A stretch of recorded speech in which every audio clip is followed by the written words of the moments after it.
Proclamation pour un jour d'humiliation nationale de jeûne et de prière. Par le président des États-Unis d'Amerique. Attendu que le Sénat des États-Unis reconnaît avec dévotion l'autorité suprême et le juste gouvernement du Dieu Tout-Puissant, dans toutes les affaires des hommes et des nations, il a demandé au président de désigner et de mettre à part un jour de prière nationale et d'humiliation. Attendu qu'il est du devoir des nations et de tous les hommes de reconnaître leur dépendance envers la toute-puissance de Dieu, et de confesser leurs péchés et leurs transgressions avec un chagrin humble, assuré cependant que la véritable repentance amènera la miséricorde et le pardon, et de reconnaître la sublime vérité annoncée dans les Écritures saintes éprouvées par toute l'histoire, que seules les nations dont l'Éternel et le Dieu sont bénis. Attendu que nous savons que, par sa loi divine, les nations comme les individus sont sujets au châtiment et à la punition dans ce monde, ne devrions-nous pas craindre, avec raison, que l'affreuse calamité de la guerre civile, qui dévaste notre pays en ce moment, ne soit une punition infligée pour nos péchés de présomption afin de provoquer une réforme nécessaire pour le peuple tout. 7. Entier. Nous avons été les récipients des libéralités du ciel. Nous avons été gardés ces dernières années dans la paix et la prospérité. Nous avons prospéré en nombre, en richesse et en puissance comme aucune autre nation, mais nous avons oublié Dieu.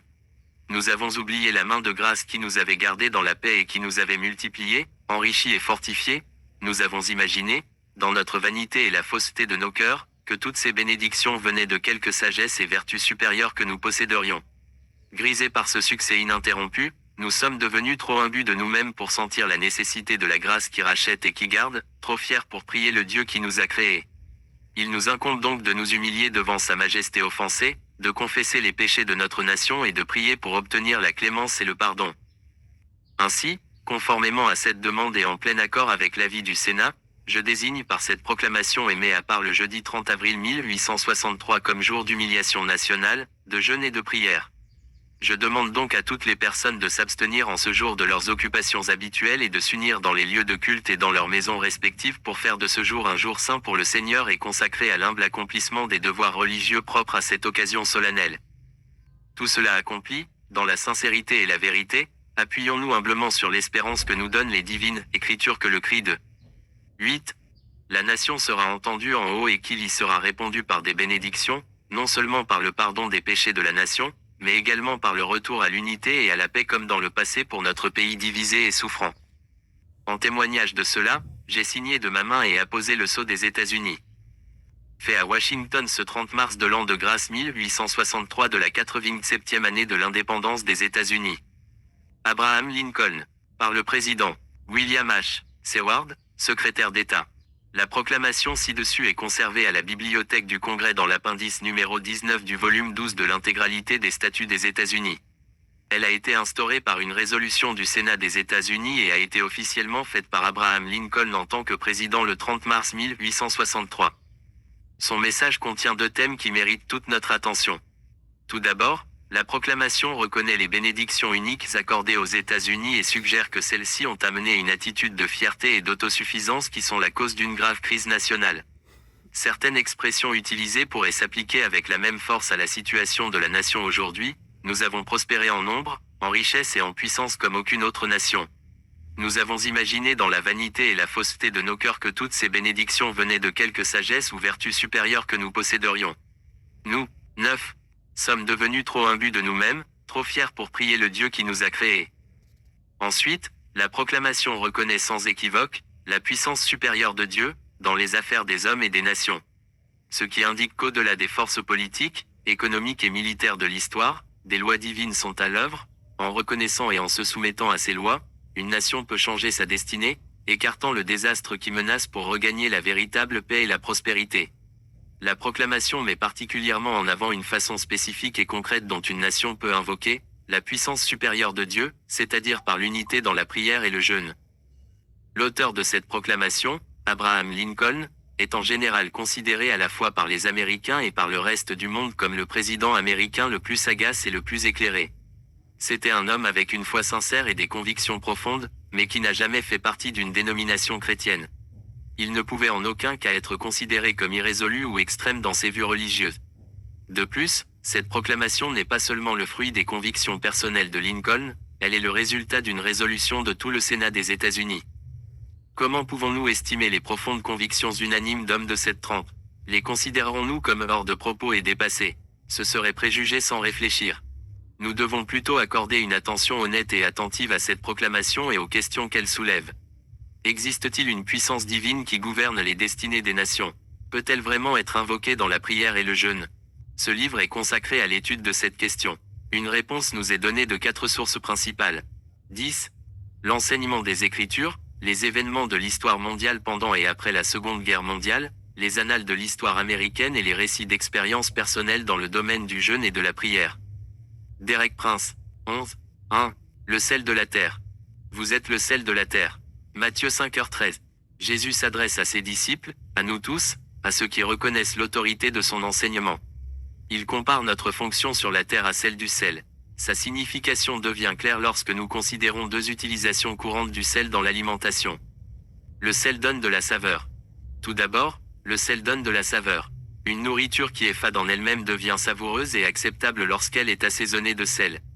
Dans Job 6/6, cela nous est dit sous une forme rhétorique, peut-on manger ce qui est fade et sans sel? La présence du sel fait la différence et nous permet d'apprécier de la nourriture que nous aurions refusée sans cela. En tant que chrétien, notre fonction est de donner de la saveur à la terre. Celui qui apprécie cette saveur, c'est Dieu. Notre présence rend la terre acceptable pour lui. Notre présence recommande la terre à sa miséricorde. Sans nous, rien ne pourrait rendre la terre acceptable à ses yeux.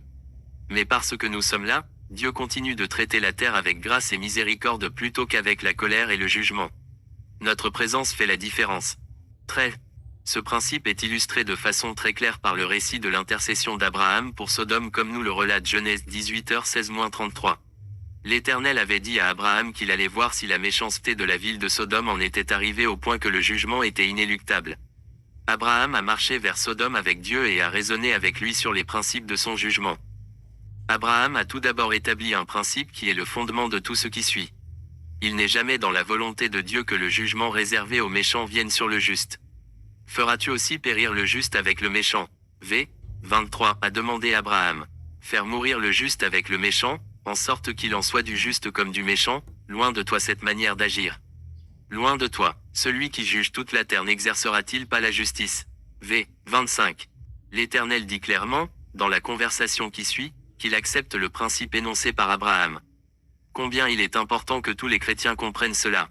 Si nous avons été justifiés par la foi en Christ, et si nous menons des vies qui expriment clairement notre foi, alors il n'est jamais dans la volonté de Dieu que nous soyons inclus dans les jugements qu'il amène sur les méchants.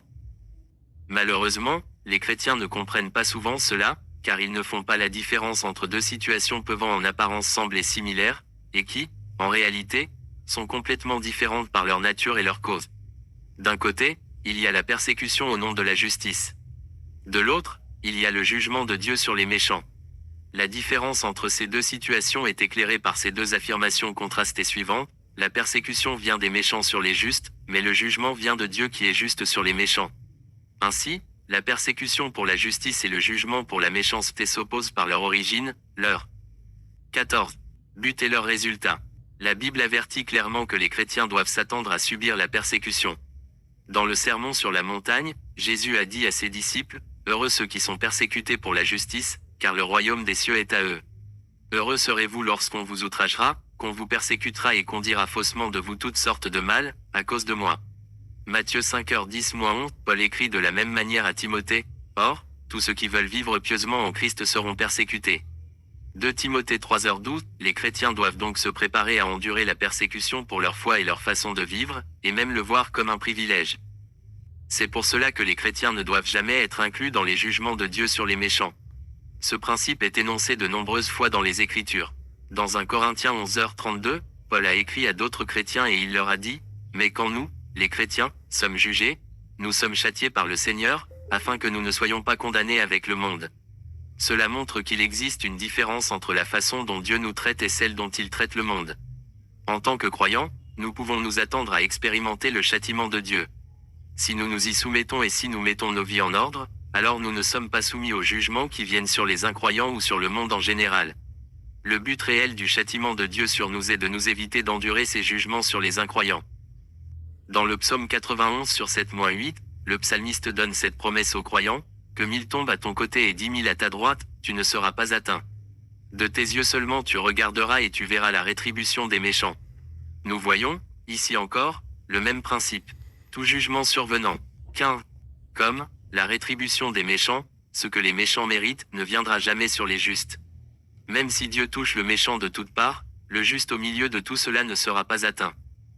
Dans Exode 7 à 12, il nous est dit que Dieu a amené 10 jugements de plus en plus sévères sur les Égyptiens parce qu'ils refusaient d'écouter ses prophètes Moïse et Aaron. Pendant ce temps, le peuple de Dieu, Israël, habitait au milieu du pays d'Égypte, mais aucun des 10 jugements ne l'a touché. Dans Exode 11 sur 7, la raison en est donnée, mais parmi tous les enfants d'Israël, depuis les hommes jusqu'aux animaux, pas même un chien ne remuera sa langue, afin que vous sachiez quelle différence l'Éternel fait entre l'Égypte et Israël. Le jugement n'est pas venu sur Israël parce que l'Éternel a fait une différence entre son peuple et celui d'Égypte. Même les chiens d'Égypte devaient connaître cette différence. Et celle-ci est encore valable de nos jours. En continuant sa conversation avec l'Éternel sur Sodome, Abraham essaie de connaître le nombre minimum de justes qu'il faut pour éviter le jugement à toute la ville. Il commence à 50, puis, avec respect et persévérance, il arrive à 10. L'Éternel assure finalement à Abraham que, s'il trouve 10 justes à Sodome, il épargnera la ville à cause d'eux. Combien d'habitants y avait-il à Sodome? Il serait difficile de faire une estimation exacte. Cependant, il existe d'autres villes de l'ancienne Palestine qui peuvent nous permettre de faire des comparaisons. Du temps d'Abraham, les murs de Jéricho comptaient environ 7 ou 8 acres, environ 3 hectares, T, ce qui permettait à environ 5000 personnes minimum d'y vivre et 10 000 au maximum. Mais Jéricho n'était pas une grande ville selon les critères de cette époque. La plus grande ville était Hazor, qui faisait environ 175 acres, environ 70 hectares. T, et avait une population estimée entre 40 et 50 000 personnes. Plus tard, du temps de Josué, il nous est dit que la population totale d'Aï était de 12 000 personnes, Josué 8h25. Le récit biblique semble indiquer que Sodome était, à cette époque, une ville encore plus importante que celle d'Aï. En tenant compte de ces autres villes, nous pouvons dire que la population de Sodome du temps d'Abraham ne comptait probablement pas moins de 10 000 personnes. Dieu a assuré à Abraham que 10 justes pouvaient, par leur présence, épargner une ville d'au moins 10 000 personnes. Cela fait un pourcentage d'1 pour 1000. Ce même pourcentage est donné dans Job 33 sur 23 et dans Ecclésiaste 7h28, ces deux passages suggèrent que la personne dont il est question est éminemment juste tandis que toutes les autres sont en dessous des critères de Dieu. Il est facile d'appliquer ce pourcentage à l'infini. La présence de 10 justes peut épargner une communauté de 10 000 personnes. La présence de 1000 justes peut épargner une communauté d'1 million. Combien de justes faut-il pour épargner une nation aussi vaste que celle des États-Unis, ayant une population évaluée à presque 210 millions d'habitants? Il en faut environ 210 000. Ces chiffres sont évocateurs. L'Écriture nous donne telle matière à penser que, par exemple, 250 000 de personnes réellement justes, éparpillées comme des grains de sel à travers les États-Unis suffirait à épargner à toute la nation le jugement de Dieu et à assurer la continuité de sa grâce et de sa miséricorde. Il serait fou de dire que de telles estimations sont exactes. Cependant, la Bible établit vraiment le principe général selon lequel la présence de chrétiens justes est le facteur décisif dans les rapports de Dieu avec une communauté. 17. Pour illustrer ce propos, Jésus utilise la métaphore du sel. Dans 2 Corinthiens 5 sur 20, Paul en emploie une différente pour véhiculer la même vérité. Il dit, « Nous faisons donc les fonctions d'ambassadeurs pour Christ. » Qu'est-ce qu'un ambassadeur? C'est une personne envoyée avec une autorité officielle par le gouvernement d'une nation pour représenter ce gouvernement sur le territoire d'une autre nation. Son autorité ne se mesure pas à ses capacités personnelles, mais est en rapport direct avec l'autorité du gouvernement qu'il représente. Dans Philippiens 3 sur 20, Paul précise le gouvernement que nous représentons en tant que chrétiens. Il dit, « Mais notre cité à nous est dans les cieux. » La Bible Phillips et la New English Bible rendent cela par, « Nous sommes citoyens des cieux. » Notre position sur la terre est donc celle d'ambassadeurs représentant le gouvernement des cieux. Nous n'avons pas autorité pour agir par nous-mêmes, tant que nous obéissons scrupuleusement aux directives de notre gouvernement. Toute la puissance et l'autorité du ciel sont avec chaque mot que nous prononçons et chaque pas que nous faisons. Avant qu'un gouvernement ne déclare la guerre à un autre pays, son dernier avertissement consiste à rapatrier ses ambassadeurs. Tant que nous sommes sur la terre en tant qu'ambassadeurs du ciel, notre présence garantit la patience et la miséricorde de Dieu envers la terre. Mais lorsque les ambassadeurs du ciel seront finalement rapatriés, il n'y aura plus rien qui empêchera la manifestation de la colère divine et du jugement sur la terre. Cela nous amène à un second effet de la présence des chrétiens en tant que celle de la terre. 18. Le sel limite la corruption. Une seconde fonction du sel ayant trait à la nourriture est de ralentir le processus de corruption. Avant la réfrigération artificielle, les marins, qui emmenaient de la viande pour de longs voyages, utilisaient le sel comme agent conservateur. Le processus de corruption commençait déjà avant que la viande ne soit salée. La salaison n'empêchait pas la corruption, mais elle la mettait en échec pour la durée du voyage, afin que les marins puissent continuer à manger la viande qui, sans cela, ne serait plus comestible depuis longtemps. Notre présence sur la terre en tant que disciples de Christ fonctionne de la même manière que le sel sur la viande. Le processus de corruption par le péché est déjà en marche. Il se manifeste dans chaque domaine de l'activité humaine, morale, religieux, sociale, politique. Nous ne pouvons pas abolir la corruption déjà présente, mais nous pouvons la tenir en échec assez longtemps pour que les desseins de grâce et de miséricorde de Dieu soient parfaitement accomplis. Puis, lorsque notre influence ne se fera plus ressentir, la corruption atteindra son paroxysme aboutissant à une dégradation totale. Cette illustration de la puissance du sel qui ralentit la corruption éclaire l'enseignement que donne Paul dans 2 Thessaloniciens 2/3-12. Paul avertit que la méchanceté humaine atteindra son paroxysme en la personne d'un dirigeant mondial doté d'une puissance surnaturelle et conduit par Satan lui-même. Paul appelle ce dirigeant, l'homme du péché, plus complètement, l'homme du désordre, et, le fils de la perdition, v. 3, dans 1 Jean 2/18, il est appelé, Antéchrist, et dans Apocalypse 13/4, la bête.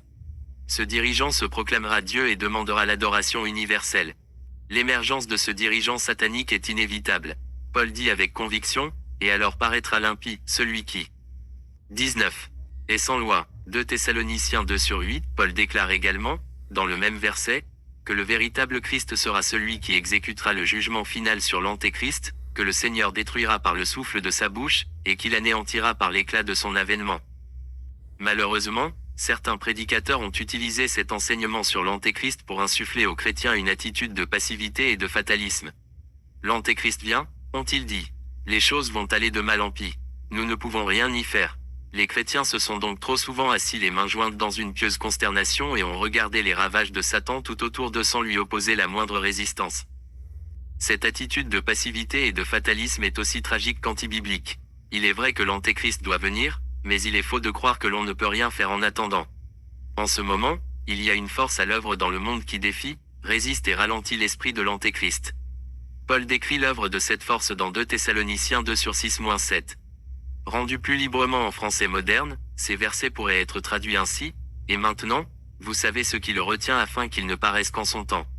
Car la puissance secrète du désordre est déjà à l'œuvre, seul celui qui le maintient en échec continuera à le faire jusqu'à ce qu'il soit enlevé, retiré du milieu de vous. » Cette puissance, qui retient l'émergence totale et finale de l'Antéchrist, c'est la présence personnelle du Saint-Esprit dans l'Église. Cela devient clair lorsque nous considérons la révélation de l'Écriture concernant la personne et l'œuvre du Saint-Esprit. Tout au début de la Bible, dans Genèse 1/2, il nous est dit que l'Esprit de Dieu se mouvait au-dessus des eaux. À partir de là, et tout au long de l'Ancien Testament, nous avons de fréquentes références à l'activité du Saint-Esprit. 20.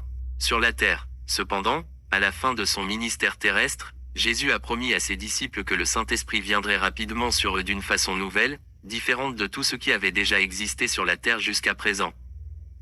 Dans Jean 14h16-17, Jésus fait cette promesse, « Et moi, je prierai le Père, et il vous donnera un autre consolateur, afin qu'il demeure éternellement avec vous, l'Esprit de vérité, autre nom du Saint-Esprit, car il demeure avec vous et il sera en vous. » Nous pourrions paraphraser la promesse de Jésus ainsi, « J'ai été avec vous physiquement pendant 3 ans et demi, et je suis sur le point de partir. Après mon départ, une autre personne viendra prendre ma place. Cette personne, c'est le Saint-Esprit. Lorsqu'il viendra, il restera avec vous pour toujours. » Dans Jean 16/6-7, Jésus réitère sa promesse, « Mais, parce que je vous ai dit ces choses, la tristesse a rempli votre cœur. Cependant, je vous dis la vérité, il vous est avantageux que je m'en aille, car si je ne m'en vais pas, le consolateur ne viendra pas vers vous, mais si je m'en vais, je vous l'enverrai. » Cette image est claire, il doit y avoir échange de personnes. Jésus partira, à sa place, une autre personne viendra. Cette dernière est le consolateur, le Saint-Esprit. Dans Jean 16h12-13, Jésus revient à ce thème pour la 3e fois, « J'ai encore beaucoup de choses à vous dire, mais vous ne pouvez pas les porter maintenant. Quand le consolateur, l'Esprit de vérité sera venu, il vous conduira dans toute la vérité. » Dans le grec original, le pronom « il » est du genre masculin, mais le mot « esprit, est neutre. Ce conflit grammatical de genre fait ressortir la nature dualiste du Saint-Esprit, à la fois personnelle et impersonnelle. Cela corrobore le langage utilisé par Paul dans 2 Thessaloniciens 2 sur la puissance qui retient l'émergence de l'Antéchrist. Au verset 6, Paul dit « ce qui le retient », et au verset 7, « celui qui l'est ». 21. Retient. Cette similarité d'expression confirme l'identification de cette puissance qui le retient au Saint-Esprit. L'échange de personnes promis par Jésus s'est effectué en 2 étapes. La première par l'ascension de Jésus au ciel, la seconde 10 jours plus tard, par la descente de l'Esprit Saint le jour de la Pentecôte. À ce point de l'histoire, le Saint-Esprit est descendu du ciel en tant que personne et a fait sa demeure sur la terre. Il est maintenant le représentant personnel de la divinité résidant sur la terre. Son lieu d'habitation est le corps des véritables chrétiens, appelés collectivement « Église ». C'est à ce corps de croyants que Paul dit, dans 1 Corinthiens 3h16, « Ne savez-vous pas que vous êtes le temple de Dieu et que l'Esprit de Dieu habite en vous ?» Le grand ministère du Saint-Esprit dans l'Église est de préparer un corps accompli pour Christ. Après son achèvement, ce corps sera à son tour présenté à Christ comme une fiancée et présenté à son fiancé. Dès que le ministère du Saint-Esprit dans l'Église sera terminé, il sera de nouveau ôté de la terre emportant avec lui le corps de Christ achevé. Nous pourrions étoffer l'affirmation de Paul dans 2 Thessaloniciens 2 sur c'est ainsi, il faut seulement que celui, le Saint-Esprit, qui le retient encore, l'Antéchrist, ait disparu. L'opposition entre le Saint-Esprit et l'esprit de l'Antéchrist est également décrite dans 1 Jean 4 sur 3-4, et tout esprit qui ne confesse pas Jésus-Christ venu en chair n'est pas de Dieu, c'est celui de l'Antéchrist dont vous avez appris la venue, et qui maintenant est déjà dans le monde. Vous, petits enfants, vous êtes de Dieu et vous les avez vaincus, parce que celui qui est en vous est plus grand que celui qui est dans le monde. Dans le monde, il y a l'esprit de l'Antéchrist travaillant en vue de l'émergence de l'Antéchrist lui-même. Dans les 22 disciples de Christ, il y a le Saint-Esprit qui ralentit l'émergence de cet Antéchrist. Les disciples habités par le Saint-Esprit ont donc un effet de barrage empêchant l'apogée de l'anarchie et l'émergence finale de l'Antéchrist. C'est seulement lorsque le Saint-Esprit et le corps accompli des disciples de Christ seront enlevés de la terre que les forces de dérèglement pourront agir sans retenue pour l'apogée de leur dessein par l'Antéchrist. Pendant ce temps, il est du privilège et de la responsabilité des disciples de Christ, par la puissance du Saint-Esprit, de vaincre les forces de l'Antéchrist et de les maintenir en échec. La conséquence de l'ECHEC. En tant que celle de la terre, nous, qui sommes disciples de Christ, avons 2 responsabilités principales. Par notre présence, nous recommandons d'abord la terre à la grâce et à la miséricorde de Dieu. Puis, par la puissance du Saint-Esprit en nous, nous tenons en échec les forces de corruption et d'anarchie jusqu'au temps prévu par Dieu. En accomplissant ces responsabilités, l'Église fait office de barrière à l'accomplissement de l'ambition suprême de Satan qui est d'étendre sa domination sur toute la terre. Cela explique pourquoi Paul dit, dans 2 Thessaloniciens 2 sur 3, qu'il faut que l'apostasie soit arrivée auparavant et qu'on ait vu paraître l'homme du péché, Antéchrist. Le mot « apostasie » signifie abandon de la foi. Tant que l'Église tient ferme et sans compromission dans sa foi, elle a la puissance de retenir la manifestation finale de l'Antéchrist. Satan lui-même comprend parfaitement cela et son premier objectif est donc de miner la foi et la justice de l'Église. Une fois qu'il y aura réussi, la barrière sera enlevée et le passage ouvert pour gagner le contrôle spirituel et politique de toute la terre. 23.